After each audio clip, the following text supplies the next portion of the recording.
자, 불확실성하에서 환율과 금리 변동에 대한 내용을 물어보셨어요. 일단 이제 경제학 쪽에서 불확실성 관련된 이론을 배우시게 되고요.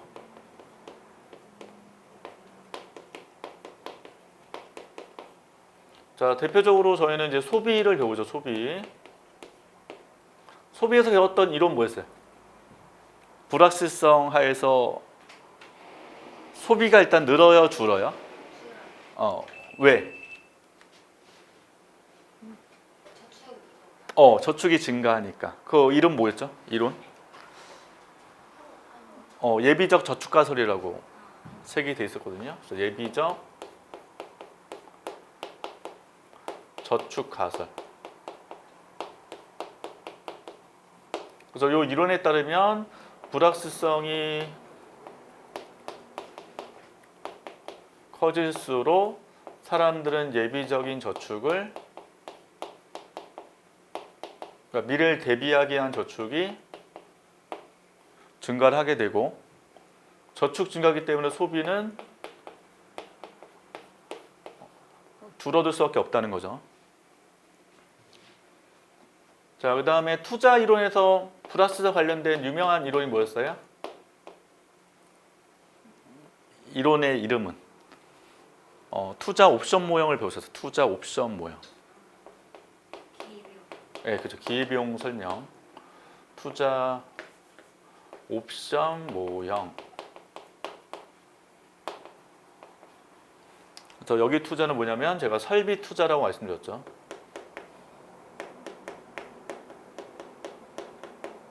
대신 요거 말고 저희가 재고 투자 이론도 배웠죠. 재고 투자는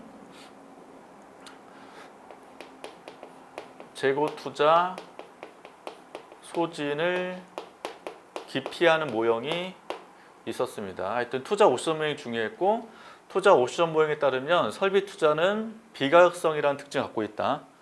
그래서 한번 자금을 써버리면 다시 원상태로 돌리기 어렵기 때문에 투자 자금을 보유했을 때 그거에 따른 이제 기회비용을 측정할 필요가 있다 말씀드렸고요.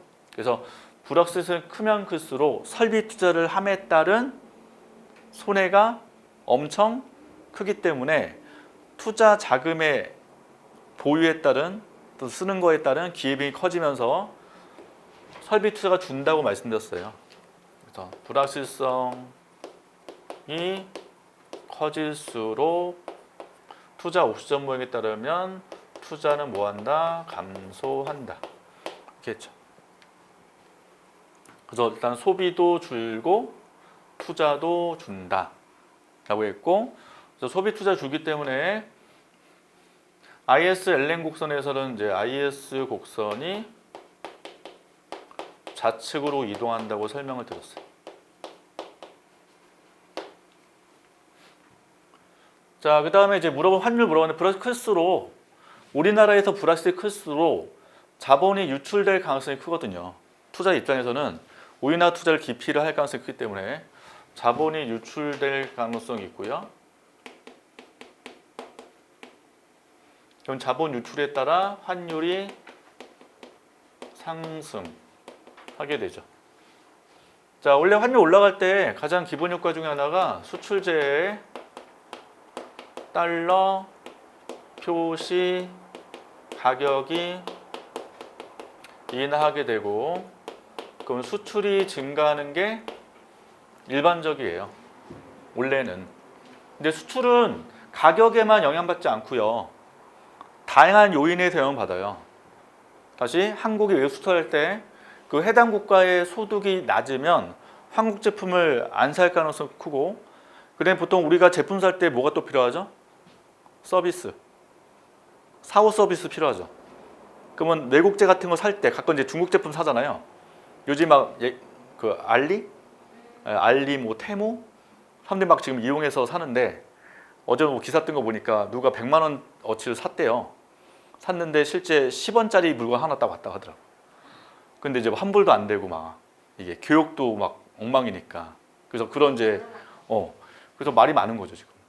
그래서 이게 가격 내려간다 하더라도 무조건 수익이 증가한다는 보장은 없다는 거예요. 그래서 반대 증가한다고 하는 경우는 그냥 우리가 하나만 배우는 거지 그 이상 배우는 게 아니고, 대신 환율 올라가면 수입제 가격이 올라간단 말이에요.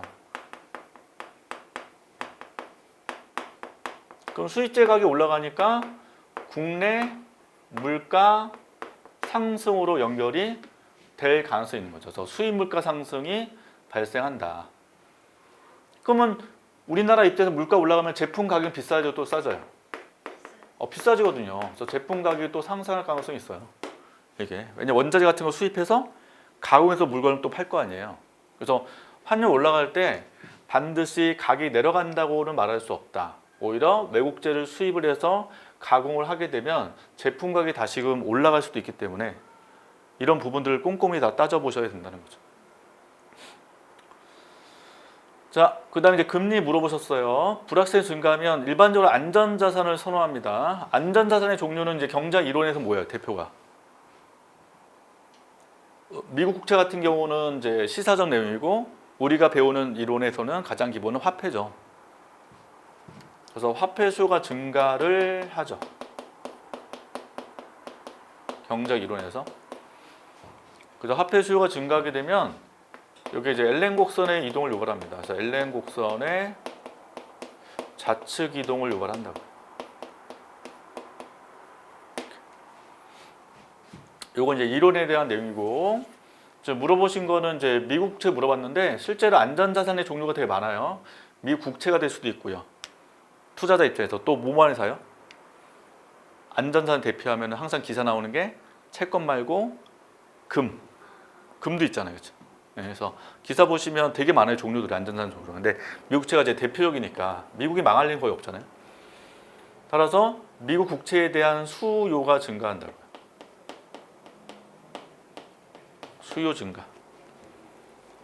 자, 근데 채권의 이제 내용 중에 뭐 배웠냐면 채권 가격이 변했을 때 금리는 반대로 변한다 배웠어요. 그래서 국채 수요가 증가하면 국채 가격이 올라가죠. 국채 가격이 상승하고 채권 가격과 금리는 역관계라는 걸 이론에서 배우거든요.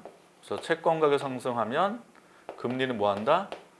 떨어진다. 이렇게 배우는데 이제 이건 이론에서 배운 거고, 상식적으로 미국 국채 수요가 증가하면 미국 국채는 인기가 많아지는 거죠. 그래서 인기 많아지니까 미국 국채에서 채권을 발행할 때 금리를 굳이 높게 줄 필요가 없는 거죠. 그래서 금리는 뭐 한다? 떨어지는 거고요. 반대로 신흥국 쪽은 미국 국채 금리가 내려갔기 때문에 신흥국 금리가 올라가는 게 아니라 신흥국 국채는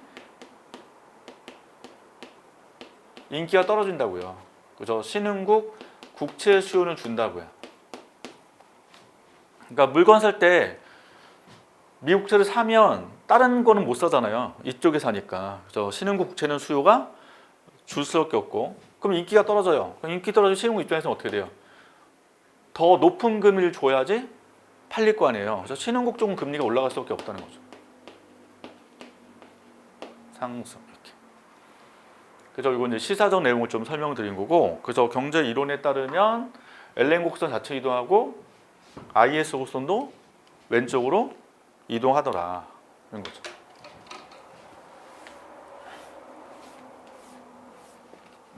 이자율 Y 해놓고 우상향에 LN 곡선이 있고 우하향에 IS 곡선 이렇게 있을 때 LN 곡선이 왼쪽으로 움직이고 IS 곡선도 왼쪽으로 이동하더라.